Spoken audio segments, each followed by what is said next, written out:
नमस्कार भक्तों, स्वागत है आपका हमारे YouTube चैनल में। इस वीडियो में बताया गया है निर्जला एकादशी कब है, शुभ मुहूर्त, महत्व, सब कुछ विस्तार से बताया गया है।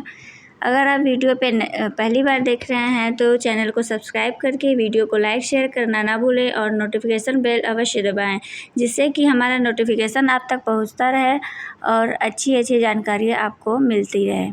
निर्जला एकादशी ज्येष्ठ मास के शुक्ल पक्ष की एकादशी तिथि को कहते हैं। भरी गर्मी में बिना अन्न और जल के यह व्रत किया जाता है। निर्जला एकादशी को भीमसेनी एकादशी भी कहते हैं। मान्यता है महाभारत काल में सबसे पहले यह व्रत भीम ने किया था, इसलिए इस व्रत को भीम एकादशी भी कहते हैं। आइए जानते हैं इस एकादशी के बारे में विस्तार पूर्वक। अगर माता लक्ष्मी और विष्णु जी के सच्चे भक्त हैं तो वीडियो को लाइक अवश्य कर दें, जिससे कि आपकी हर मनोकामना पूर्ण होती रहे। हिंदू धर्म में निर्जला एकादशी का बहुत ही खास महत्व माना गया है। निर्जला एकादशी का व्रत हर साल ज्येष्ठ मास के शुक्ल पक्ष की एकादशी को रखा जाता है। इस साल निर्जला एकादशी का व्रत 6 जून को रखा जाएगा। इस दिन भगवान विष्णु और माँ लक्ष्मी की पूजा होती है। लोग इस दिन बिना पानी पिए व्रत रखते हैं। निर्जला एकादशी को भीमसेनी एकादशी भी कहते हैं। ऐसा माना गया है कि इस व्रत को करने से सभी एकादशियों के व्रत का फल मिलता है और सारे पाप धुल जाते हैं। आइए निर्जला एकादशी के बारे में सब कुछ विस्तार से जानते हैं। बोलिए माता लक्ष्मी की जय। निर्जला एकादशी 2025 की तिथि कब से कब तक है, जानते हैं वीडियो में। ज्येष्ठ माह के शुक्ल पक्ष में एकादशी तिथि का बहुत ही महत्व है और इस दिन लोग बिना पानी पिए व्रत रखते हैं, इसलिए ही इसको निर्जला एकादशी कहते हैं। पंचांग के अनुसार 6 जून को रात 2:15 पर एकादशी तिथि शुरू हो जाएगी। यह तिथि अगले दिन यानी 7 जून को सुबह 4:47 पर समाप्त होगी। इसलिए निर्जला एकादशी का व्रत 6 जून को रखा जाएगा और इसका व्रत का पारण हमेशा द्वादशी तिथि में किया जाता है, इसलिए एकादशी व्रत का पारण 7 जून को किया जाएगा।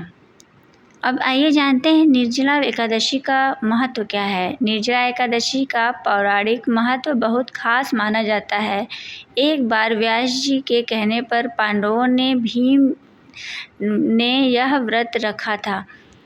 तब से इस एकादशी को भीमसेनी एकादशी भी कहा जाता है। भीम ने मोक्ष की प्राप्ति के लिए यह व्रत रखा था। माना जाता है एकादशी के इस व्रत को करने से साल भर की सभी एकादशियों का व्रत करने के बराबर पुण्य मिलता है। निर्जला एकादशी का व्रत बहुत खास माना जाता है। ऐसा माना जाता है कि इस व्रत को करने से सारे पाप धुल जाते हैं, साथ ही भगवान विष्णु की कृपा भी मिलती है।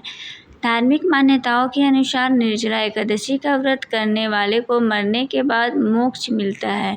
निर्जला एकादशी का व्रत करने से जीवन में सुख और समृद्धि आती है और व्यक्ति का आध्यात्मिक विकास भी होता है। इस दिन अन्न और धन का दान करना बहुत शुभ माना जाता है।